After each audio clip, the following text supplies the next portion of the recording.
Bonsoir. Tribune de presse est centrée aujourd'hui sur l'accord de paix de Washington entre le Rwanda et la République démocratique du Congo.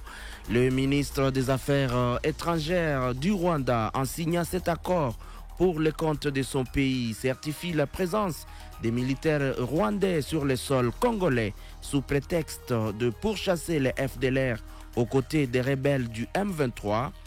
Et des retours de Washington aux États-Unis d'Amérique, où elle a signé l'accord de paix au nom de la République démocratique du Congo. La ministre d'État aux Affaires étrangères, Mme Thérèse Kayikwamba Wagner, et les experts de la présidence et à travailler sur ces dossiers ont été reçus lundi à la Cité de l'Union africaine par le président de la République pour faire la restitution de leur mission.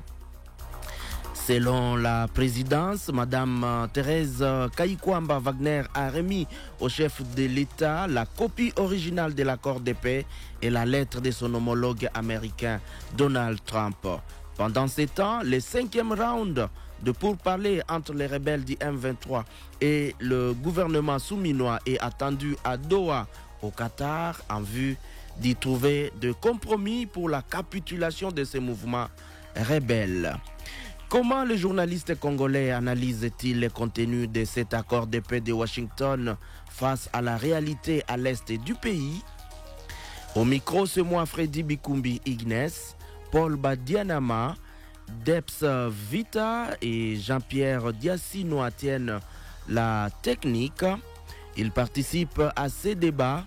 Messieurs Beledou Dou Jésus, bonsoir et bienvenue. Merci Freddy. Merci aux auditeurs de Radio Capi. Vous êtes journaliste et éditeur du média en ligne libertéactu.net. Guy Yuma, bonsoir. Bonsoir Freddy. Vous êtes journaliste à la chaîne Bossolo ici à Kinshasa. Oui, journaliste à Bossolo Télévision. Il est aussi avec nous au studio Alain Botoko. Bonsoir doyen. Bonsoir Freddy, bonsoir à tout le monde. Vous êtes journaliste et directeur de publication de plusieurs médias en ligne en RDC.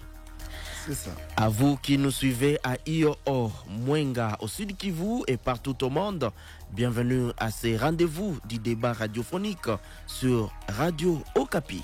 Bienvenue à vous, chers auditeurs de la radio de la paix. Il y a eu l'accord de paix de Washington signé vendredi 27 juin entre le ministre des Affaires étrangères du Rwanda et celle de la République démocratique du Congo. Cet accord vise, entre autres, le respect de l'intégrité territoriale de la RDC, l'intégration conditionnelle de rebelles au sein de l'armée ou des institutions, interdit de continuer avec les hostilités, mais aussi la neutralisation de FDLR et ne pas soutenir les groupes armés de part et d'autre, donc entre le Rwanda et la RDC.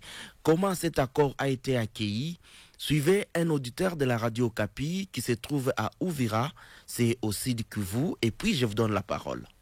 Amani Kassali, depuis la ville d'Uvira, dans la province du Sud Kivu. À mon avis, ce rapport serait un outil issu des différentes enquêtes menées par cette organisation qui a toujours été prudente. Je ne vois pas en quoi les experts de l'ONU, dotés de hautes capacités professionnelles, des moyens financiers, des moyens matériels, pourront se donner les luxe de faire un rapport qui ne reflète pas la vérité. En réalité, le Rwanda lui-même s'est rendu coupable du fait que la guerre qui est sur terrain, c'est entre la RDC et les M23. Une guerre n'a jamais été proclamée entre la RDC et le Rwanda. Comment le Rwanda a signé l'accord de paix alors que ce n'est pas lui qui agresse le Congo? Donc le fait que le Rwanda a signé cet accord en place du M23 serait accepté tacitement tout ce que l'on pourra lui taxer derrière le M23. Le monde entier entend les actions pratiques infligées au Rwanda dont son soutien a permis au M23 de commettre de graves violations des droits humains. Ça, c'est un auditeur, c'est un Congolais qui parle même du rapport des experts des Nations Unies et aussi, il parle de cet accord signé entre le Rwanda et la RDC. Et vous, journaliste, que dites-vous de cet accord de Washington? Guillaume. Freddy, merci de la parole et merci d'avoir pensé à commencer avec moi. La signature de cet accord, Freddy, est un tournant historique pour notre pays. Vous savez que ça fait 30 ans aujourd'hui que la partie orientale de notre pays est secouée par une insécurité criante. Et que aujourd'hui, voir le Rwanda, parce que la RDC a toujours fait passer le Rwanda comme étant le pays qui agresse, le pays qui est à la base de toutes les insécurités. Lorsque le M23 ont commencé les hostilités dans la partie orientale, le gouvernement de Kinshasa n'a cessé de décrier, n'est-ce pas, la même mise du Rwanda derrière toutes les actions que menait ou que mène le M23. Le Rwanda refusait et n'arrivait pas à accepter la responsabilité. Maintenant, à Washington, le Rwanda a signé un accord. Donc voilà, ça prouve qu'il a agressé le Congo. Et aujourd'hui, c'est un accord qui est signé entre États, c'est-à-dire entre la République démocratique du Congo et le Rwanda. Le Rwanda signe l'accord sur base de quoi? C'est la question que le Congolais se pose. Parce que le fait de signer le Rwanda, du moment où le Rwanda ne reconnaît pas d'être présent sur le sol congolais, alors que le gouvernement de Kinshasa a toujours, n'est-ce pas, accusé le Rwanda d'être présent sur le sol congolais à travers son armée, cela atteste que le Rwanda endosse la responsabilité. Aujourd'hui, le Rwanda reconnaît le fait d'être derrière le M23. Mais j'étais en train de dire que la signature de cet accord est un tournant historique parce que cet accord met les deux parties devant leurs responsabilités. C'est-à-dire, le Rwanda doit respecter ce sur quoi il a dû poser sa signature. C'est-à-dire, respecter tous les engagements, c'est-à-dire d'après les 8 points qui composent cet accord. Mais aussi le Congo, il y a la question des FDLR. Exactement. La République démocratique du Congo, d'après la demande du Rwanda, qui estime que le FDLR se trouve dans le sol congolais et que ces derniers constituent une menace pour le régime de Kigali, mais il y a une nuance. La République démocratique du Congo dit quoi? Oui, vous dites cela, nous sommes d'accord, mais qu'est-ce qu'il y a? Avant que l'on s'engage à neutraliser le FDLR, vous devez quitter le sol congolais. Donc, c'est au Rwanda aussi d'obtempérer ou de passer au respect de cet engagement en retirant ces militaires sur le sol congolais. C'est en ce moment-là que le gouvernement de Kinshasa ou la RDC se mettra, n'est-ce pas, à exécuter ce dont le Rwanda demande, c'est-à-dire la neutralisation de FDLR. Mais les FDLR n'ont jamais attaqué le Rwanda depuis 1994. Et qu'est-ce qu'ils sont devenus menaçants ou c'est un faux fuyard du Rwanda? Bon, ils n'ont jamais attaqué le Rwanda. L'opinion ne cesse de s'interroger sur cette question. Parce que le Rwanda, dans ses accusations, ne reste que souvent sur ce point-là du FDLR. C'est-à-dire, si le Rwanda reconnaît ou se dit qu'il y a la présence des FDLR, parce que je reviens, il y a l'ancien ministre des Affaires étrangères, Cheikh Kitundu, je pense bien, qui aurait dit que le Rwanda, plutôt le FDLR, ne serait qu'une force dérisoire. C'est-à-dire, en soi, on ne sait pas où identifier, où retrouver le FDLR. Parce que le FDLR n'a jamais été campé quelque part et qu'on doit aller le retrouver, le récupérer. Mais vous avez le Rwanda qui porte ses accusations sur cette force. C'est-à-dire, c'est un fond fouillant. Mais cela étant, la République démocratique, parce que il y a une notion qu'il faut soulever ici, cher Freddy. C'est quoi la notion? Nous sommes en sociologie de conflit. En sociologie de conflit, c'est-à-dire qu'il y a la théorie des concessions. Dans la théorie des concessions, les deux parties prenantes, c'est-à-dire qui s'engagent aux négociations, aux discussions, devraient, n'est-ce pas, se mettre d'accord autour de tout ce qu'ils veulent obtenir. C'est-à-dire, je dois, moi, d'après ce que j'exige, accepter aussi les exigences, devrais-je dire, permettez-moi la tautologie, de l'autre. C'est ainsi, la République démocratique du Congo, voulant à tout prix obtenir la paix, s'est dit, ok, bien que ça soit un faux fouillant, mais d'accord, nous, on est d'accord de vous accompagner dans cette démarche, mais à une seule condition, vous devez, n'est-ce pas, quitter le sol congolais où vos militaires se voient être en posant des actes hostiles. Je vais vers vous, Beledou Dou Jésus. Comment est-ce que vous avez accueilli la signature de cet accord de paix de Washington entre la RDC et le Rwanda? L'idéal aurait été voulu que cet accord soit conclu dans un contexte de rapport de force équilibré ou un rapport de force qui penche en faveur de la République démocratique du Congo. Parce qu'il se pose un problème de momento. Le momento, c'est que cet accord est conclu pendant qu'une armée étrangère est sur le sol congolais. Et donc, nous sommes devant un fait accompli. C'est tout à fait normal que cet accord soit accueilli de manière positive par les Congolais, dans un contexte où une bonne partie de la République démocratique du Congo est entre les mains de Rwandais, en proie à une agression où les populations souffrent. Je fais allusion ici à Rutshuru, Bunagana qui a été pris depuis plus de 3 ans aujourd'hui, tout récemment Goma, Bukavu. Au fait, ce parti qui constitue le Congo utile en termes des ressources humaines, en termes des ressources minérales. Et donc, c'est tout à fait normal que si cet accord qui tombe au moment où les hostilités peuvent se taire, les populations meurtries pendant 30 années de l'Est du pays peuvent trouver une paix et une paix durable, comme cela est mentionné dans l'accord, je pense que cet accord ne peut qu'être la bienvenue dans la mesure où cet accord a permis à ce que l'avancée de la rébellion passe sans conséquence. Chaque semaine, c'était des villes, des territoires, des provinces qui tombaient. Et depuis le début de ces deals avec Washington, nous avons constaté qu'il y a une sorte d'accalmie. Et donc maintenant, lorsqu'on s'en tient au contenu de l'accord, nous pouvons dire ici que cet accord regorge de côtés positifs, plusieurs côtés positifs d'ailleurs, autant que cet accord accuse certaines faiblesses. Je fais allusion à l'accord RDC-Rwanda. Mais Beledou, on dit parmi les faiblesses, les Congolais voulaient assez qu'on puisse y écrire agression.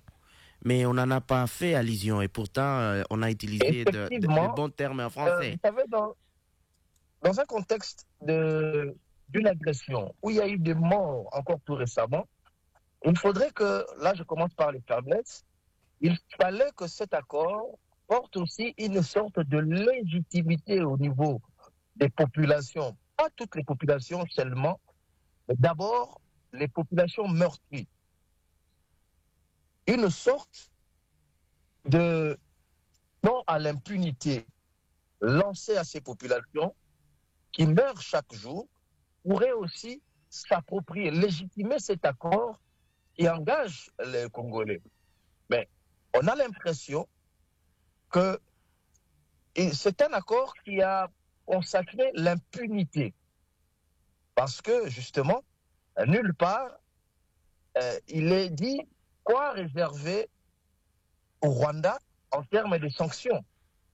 Bon, il est aussi vrai que nous sommes dans un rapport international.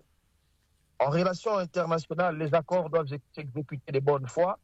On ne fait pas trop mention aux sanctions lorsqu'on parle de ce genre d'accords. ben, on pensait quand même que cela serait très capital pour les populations de l'Est de voir mentionné dans cet accord que le Rwanda accepte la responsabilité de massacres dans cette partie de l'Est du pays. Peut-être que ça pourra venir, Beledou, mais le point positif... nous allons compter sur d'autres mécanismes, notamment la RDC devrait activer la justice internationale pour que le meurtre, les massacres, les violations de droits de l'homme pendant cette période occupée par le Rwanda ne restent pas impunis. Un peu comme on a eu des causes avec l'Ouganda. Alors, du côté avantageux, je pense que cet accord porte aussi une lueur d'espoir dans la mesure où, sur le plan économique, il est vrai que jusque-là, aucun accord économique n'a été conclu, ni avec le Rwanda, ni avec les États-Unis, bien que cela est en gestation. Mais sur l'accord de paix, si cet accord va permettre à ce que les minerais de la RDC, si c'est un secret des polychinelles, sont pillés par le Rwanda et quelques États africains, donc quelques États occidentaux se constituent en resellers en achetant des minerais pillés. Si cet accord va permettre à ce que on mette une fin stratégique au pillage de nos minerais par les Chinois, par certains pays en Asie, je pense que cet accord ne peut être que salué dans la mesure où la RDC aura un deal direct avec les États-Unis au terme de près de 500 milliards de dollars. Merci. Et donc, Merci. la RDC, finalement, aura un partenariat formalisé au niveau international avec la première puissance mondiale. Donc, ceci implique quoi? Je vais peut-être terminer par là.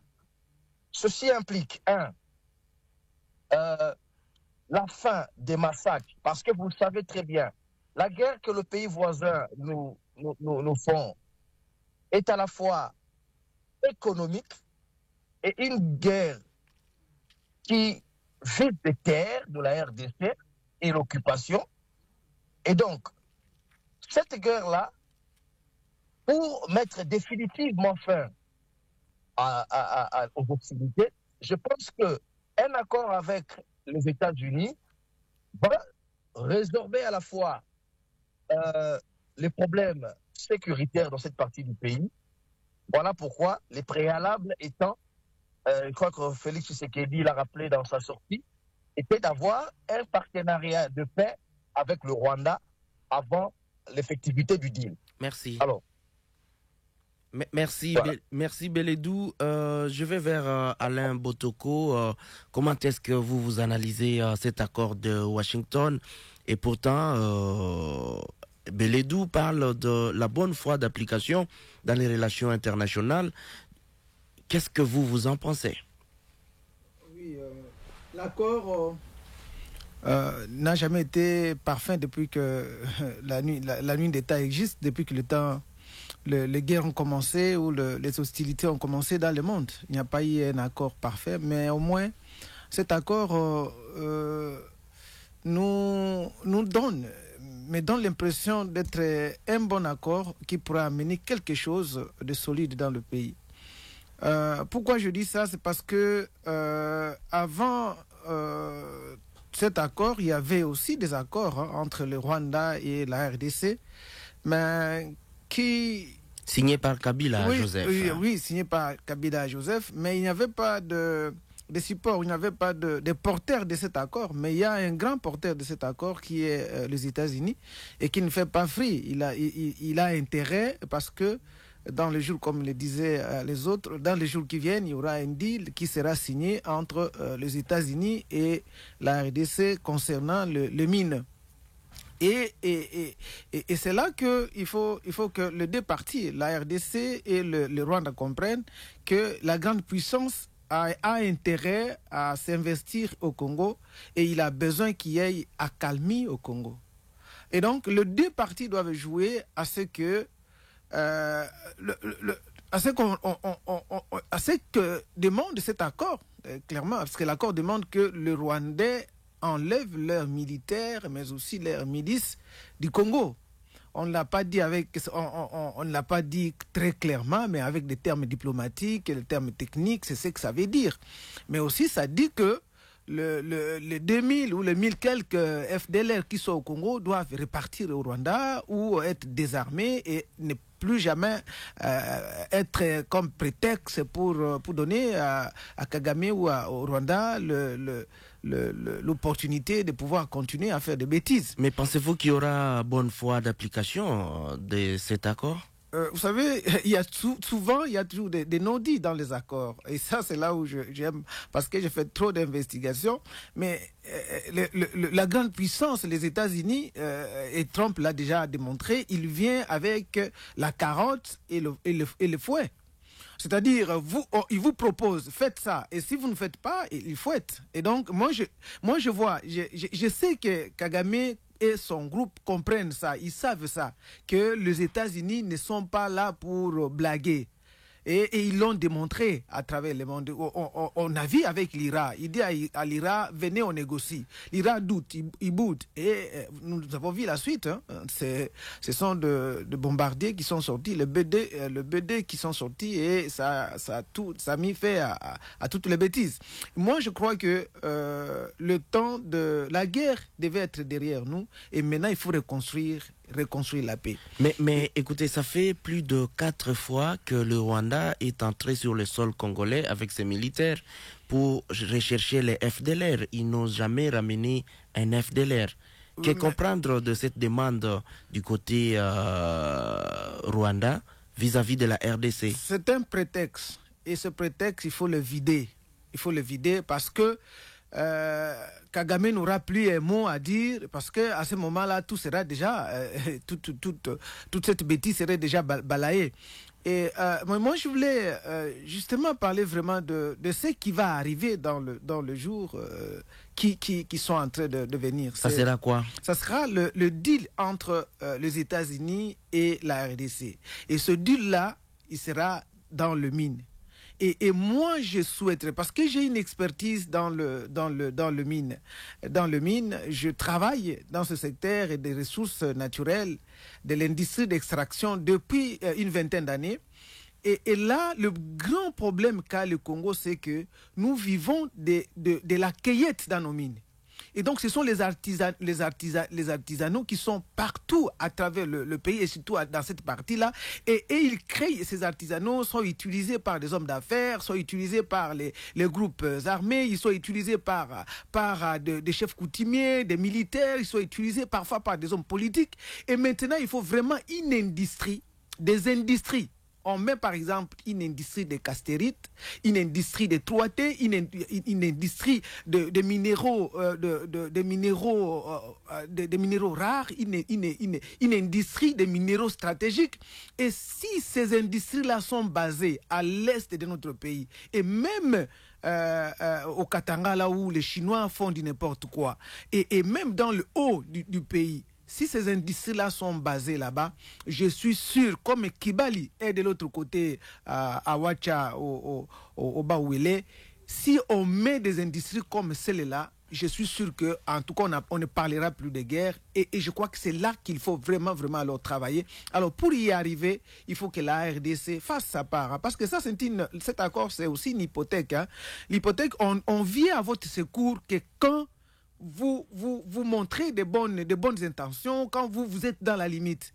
Mais quand vous ne montrez pas de bonnes intentions, ça risque d'être aussi des problèmes. Alors, la RDC doit travailler pour connaître effectivement quelle est sa politique dans ces mines, qu'est-ce qu'il faut faire, qui sont les acteurs qui doivent rester dans ces mines, et ces mines doivent profiter au pays dans quoi, et mettre une industrie minière qui fera que les routes, le chemin de fer, l'énergie et tout autre secteur de production, l'agriculture, se mêlent dedans et qu'il y ait un développement, parce que après la pluie, il y a quand même un beau temps, et moi je pense que c'est le moment qu'il faut pour vivre les beaux temps au Congo. Vous êtes de journaliste, il y a des pessimistes par rapport à cet accord de paix de Washington qui estiment que le Rwanda, le président Paul Kagame, a été soutenu par 3 présidents américains durant tout son mandat. Il y a eu Bill Clinton, Barack Obama et Joe Biden.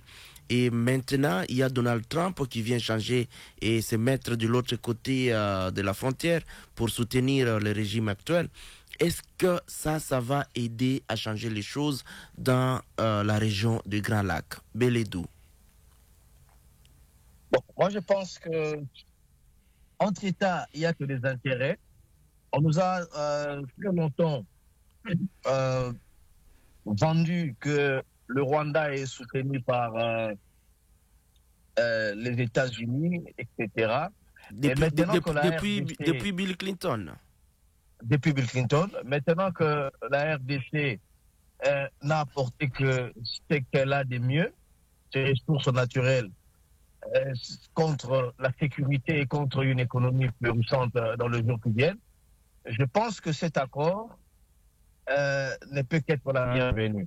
Et je pense également que la RDC est en train de renverser la situation par rapport à cette agression qui n'a fait que durer 30 années.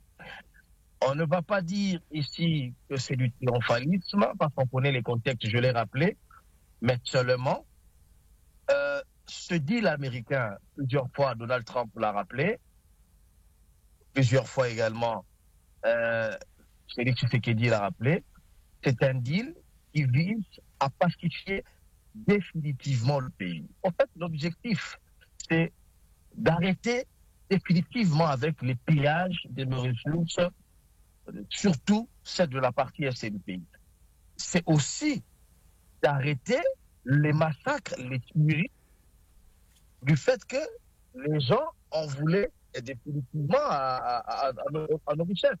La preuve, c'est que lorsque vous lisez, par exemple, l'accord, dans le premier point, lorsqu'on parle de l'intégrité territoriale et interdiction des hostilités, il y a au premier point un élément important. On a parlé de l'intégrité territoriale de la RDC, mais surtout du désengagement des forces et la levée des mesures défensives du Rwanda. En fait, cet accord vise, d'abord, quelqu'un l'a dit dans cette émission, d'abord, met à nu le Rwanda, qui est le premier soutien de la rébellion, notamment du M23, de l'AFC, et malheureusement d'un ancien président de la République, Joseph Kabila, qui est impliqué dans ce désordre dans l'est du pays. Et cet accord stipule expressis verbis, rappelle la résolution des Nations Unies 2773, qui stipule clairement les retraits des troupes rwandaises, mais aussi de ceux supplétifs, parmi lesquels le M23, l'AFC. Et donc, ceci veut dire, lorsque le Rwanda part, quitte les territoires congolais, cela va se faire concomitamment avec les désengagements des forces négatives soutenues par le Rwanda. Et c'est à ce qu'est des polichinelles, les forces négatives soutenues par le Rwanda, c'est le M23 et l'AFC. Alors, ça s'est demandé que deviendra le processus de Doha. Le processus de Doha, justement, par le moment où le Rwanda accepte de neutraliser ses soutiens, parce que les deux États ont pris l'engagement. Autant que la RDC a pris l'engagement de ne pas soutenir les FDLR, de poursuivre les FDLR, je crois que ça, c'est le titre 2 dans cet accord lorsqu'on parle de désengagement, désarmement et intégration des groupes armés non étatiques. Le M23 prit l'engagement de ne plus soutenir la FCM 23, autant que la RDC a pris l'engagement de ne pas soutenir le FDLR. Ce qui veut dire l'avenir du M23 et de Doha, par moment où le Rwanda se retire, automatiquement, on doit assister à une cessation des hostilités, un désengagement une neutralisation, voilà le terme technique sécuritaire, de l'AFC de Nanga et du M23. Et donc, je pense que ça sera un début de solution. Oui. Et l'aîné l'a dit sur ce plateau, lorsqu'il rappelait que la beauté de la chose dans cet accord de paix, c'est que l'accord est signé avec la facilitation ou la médiation des États-Unis. Merci Beledou. Les États-Unis, justement, constituent une épée de Damoclès sur le Rwanda qui n'a jamais été sincère sur tous les accords qu'il a signés avec la République démocratique du Congo. Je vous donne la parole. À violer ces accords, à ne pas respecter. Et donc, l'opinion compte sur l'épée de Damoclès des États-Unis. Il y aura un deal avec la RDC. Merci Beledou. Il y a des gens qui doutent, Guillaume, il y a des Congolais qui doutent de cet accord de paix de Washington parce que le Rwanda a été soutenu par 3 présidents américains avant Donald Trump et que les choses changent avec cet accord. Vous, étant journaliste congolais, qu'en pensez-vous par rapport à la réalité sur le terrain? Je m'inscris déjà en faux face à tous ces gens qui développent le scepticisme. Il est vrai que le scepticisme est dans le chef des Congolais. Mais il faudrait que les gens se mettent dans cette logique. La logique de vouloir comprendre cet accord se signe dans quel contexte. Et qui en est le médiateur? Le médiateur, c'est la grande puissance. Le médiateur, c'est les États-Unis d'Amérique. Et dans cette médiation, ce qui intéresse plus le scrupuleux, c'est la position, la posture que prend Donald Trump dans cette médiation. Mais Donald Trump, avant lui, il y a eu Joe Biden, Obama et Bill Clinton. Voilà, il est le seul, vous l'avez dit. Depuis Bill Clinton jusqu'à Joe Biden, aucun de ces présidents n'a eu à citer nommément le Rwanda comme étant le pays agresseur de la République démocratique du Congo. Il n'y a pas plus longtemps que je pense que ça doit être la semaine passée, je pense écoulée plutôt, où lors du sommet de l'OTAN, Donald Trump l'a dit tout haut. Il prend parole pour dire que le Rwanda est entré sur le sol congolais avec machette, tué, coupé. Et ça, c'est le président américain qui le dit. Vous pensez il le reconnaît. Vous pensez qu'il peut changer ce que les 3 autres ont fait? Non, mais voilà, il a dit. Le fait de le dire déjà est aussi parce que j'étais en train d'aborder la question sur le scepticisme de certains Congolais. Freddy, lors de cette signature, nous sommes dans le bureau ovale. Je dis bien nous sommes dans le bureau ovale. Et c'est la première ou le premier accord qui est signé dans le bureau ovale. Et lors de cette signature, Donald Trump regarde les 2 ministres qui engageaient les 2 pays concernés en disant tout celui qui se mettra, n'est-ce pas, à bafouer cet accord retrouvera les États-Unis sur son chemin. Donc, il y a une pression. Il y a un caractère contraignant. Mais je reviens parce qu'ici, nous sommes sur les notions pratiques de la diplomatie et aussi nous sommes dans la sociologie des conflits. Dans la sociologie des conflits, je le rappelle, cher Freddy, que le médiateur ou le facilitateur ne peut pas s'inscrire à quelqu'un, à un maître ou donneur des injonctions. Mais là, nous sommes face à quelqu'un qui impose aux 2 parties. C'est qui? Vous avez Donald Trump qui leur dit, quand vous ne respectez pas, vous aurez des sanctions. Donc, pour chuter, il y a lieu que les Congolais retiennent que cet accord va marcher et les résultats seront escomptés. Pourquoi? Parce que les États-Unis, qui visent leurs intérêts et qui veulent assez qu'ils investissent au Congo et qu'ils exploitent le minerai. Et la plus grande partie des minéraux que les États-Unis sont appelés à exploiter se trouve dans la partie occupée par le Rwanda avec ses supplétifs du M23. Donc, les États-Unis ne laisseront pas une de parties prenantes de vouloir bafouer les efforts consentis pour la signature de cet accord. Je ne sais pas si le doyen Alain Botoko pourrait dire quelque chose sur l'assurance, parce qu'il y a des Congolais qui estiment que vraiment on ne peut pas changer la donne avec cet accord de paix de Washington. Oui, je vais apporter une petite nuance dans ce qui se déclare. Vous savez, et ça je l'ai toujours dit, je l'ai dit même dans l'émission passée, qu'il faut qu'on travaille. Il faut travailler, il faut qu'on travaille. Les autres ne viendront que nous appuyer et la solution, c'est nous-mêmes. Moi, je pense que la responsabilité du gouvernement congolais, des Congolais maintenant, c'est de travailler à ce que nous sachions quels sont les minéraux que nous avons dans le pays. Où est-ce que les autres vont venir pour pouvoir exploiter ça? Et qu'est-ce que nous attendons? Qu'est-ce que nous voudrions de nos minéraux pour demain et après-demain? Et les partenaires qui sont là déjà, qu'est-ce qu'ils doivent faire? Et nos lois et tout et tout. Parce qu'en fait, en réalité, cet accord-là, il est le meilleur et il va nous pousser à une nouvelle gouvernance, à une nouvelle façon de travailler. Parce que les Américains, ils l'ont dit, ils les réclament haut, hein, et qu'ils ne voudront pas accepter qu'il y ait la corruption, la fraude, le manque de justice. Il faut que les choses marchent. Et moi, je pense que comme le ministre, le jeune ministre qui est parti, là est parti, il faut un autre jeune ministre qui vient à cette fois ici, qui applique effectivement une justice qui corrige les choses. Parce que les magistrats, en tout cas, ils ont prouvé qu'ils ne font pas le travail comme il se doit. Et il faut que le travail commence maintenant. Il faut sécuriser les affaires. Parce que les Américains, ils viennent pour investir leur argent. Il ne faut pas qu'ils trouvent encore le mafia, les mauvaises choses dans ce pays. Et je crois qu'il y a des efforts à faire. Et moi, je l'ai toujours dit, que quand il y a changement, ça impose, les hommes refusent ça. Ils repoussent ça. Et donc, il faut du sérieux, il faut du travail. Le président du travail, le premier ministre qui va arriver, ou la première ministre, tous les ministres qui seront mis en place, ils doivent travailler pour que les autres voient que oui, il y a des efforts de ce côté-là, nous pouvons les appuyer.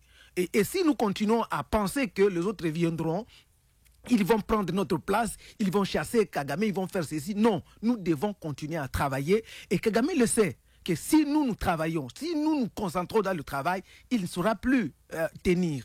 Et moi, je pense, et je crois fermement qu'on doit réfléchir dans ce sens. Il y a toujours... En fait, nous ne pouvons pas empêcher les gens de mettre des doutes.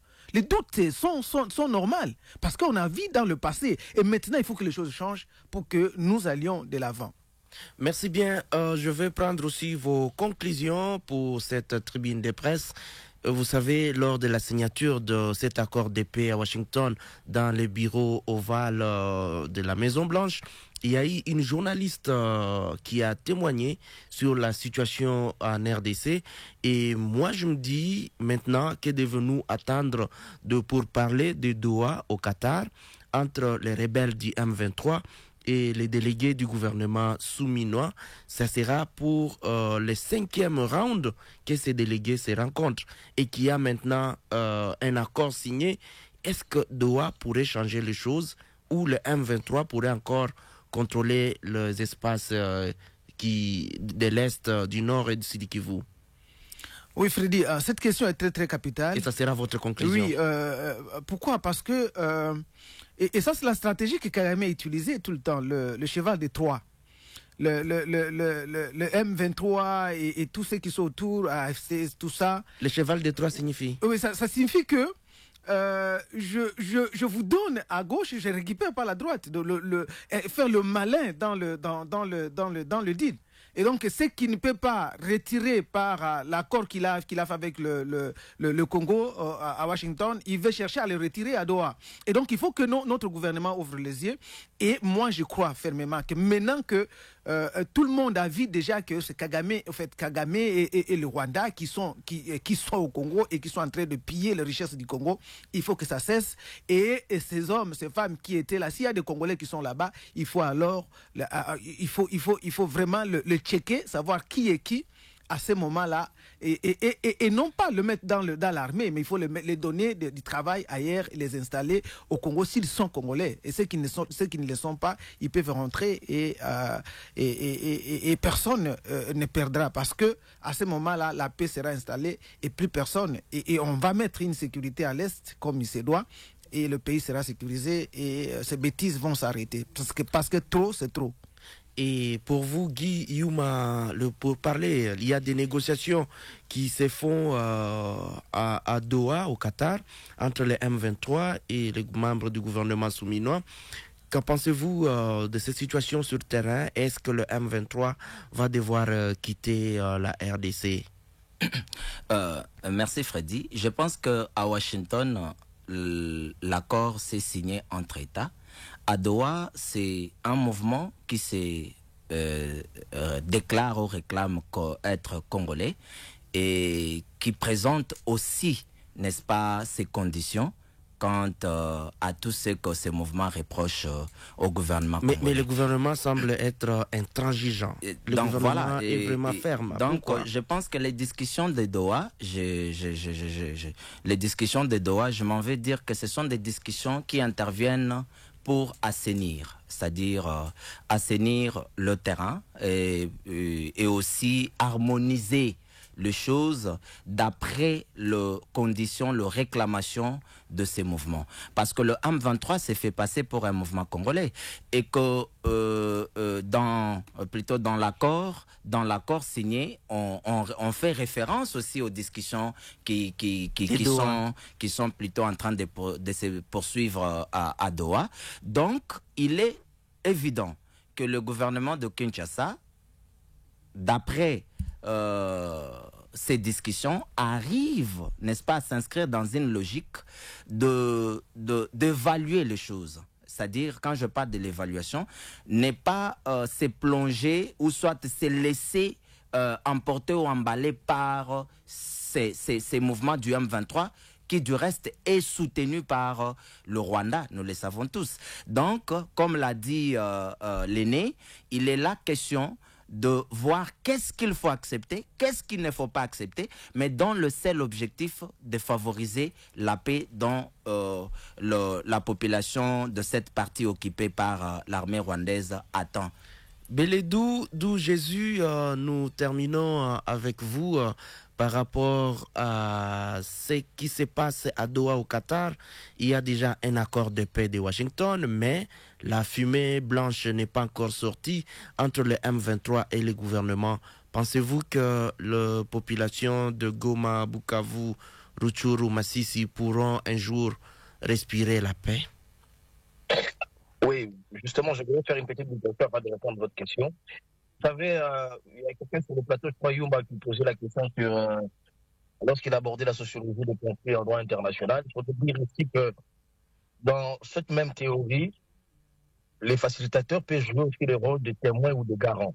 Exactement. Ça veut dire que les facilitateurs peuvent être invités à agir en tant que témoins ou garants de l'accord, ce qui est le cas avec les États-Unis, parce qu'on posait la question sur les garanties. La grande garantie pour les Congolais, c'est la présence des États-Unis dans la médiation. Voilà. Alors, pour revenir à votre question, je pense que les plus malheureux dans cette histoire, c'est malheureusement Nanga, le M23 et Joseph Kabila. Ce sont eux les plus malheureux. Il faut rappeler ici que lorsqu'on parle de Doha, n'ignorez pas que les deux chefs d'État se sont rencontrés à Doha. Ça veut dire que Doha avait déjà entériné le fait que c'est le Rwanda qui est le vrai patron du M23 et l'AFC. Et la conclusion, c'est que lorsque vous regardez le rapport du groupe d'experts des Nations Unies, ben, il est mentionné expressis verbis comment est-ce qu'il y a eu une collaboration entre les troupes rwandaises et Nanga qui n'a jamais tiré une Kalachnikov, qui venait de la CENI, qui n'avait que des papiers, des chiffres à proclamer, et il se bombarde un général avec une armée derrière lui, l'AFC. Et donc, les groupes des Nations Unies, excusez-moi, ont prouvé, ont démontré, à travers la conclusion de leurs enquêtes, comment est-ce que le Rwanda a parrainé et l'AFC du M23 et l'AFC de Nanga et Joseph Kabila et le M23. Alors, maintenant, qu'est-ce qui va arriver?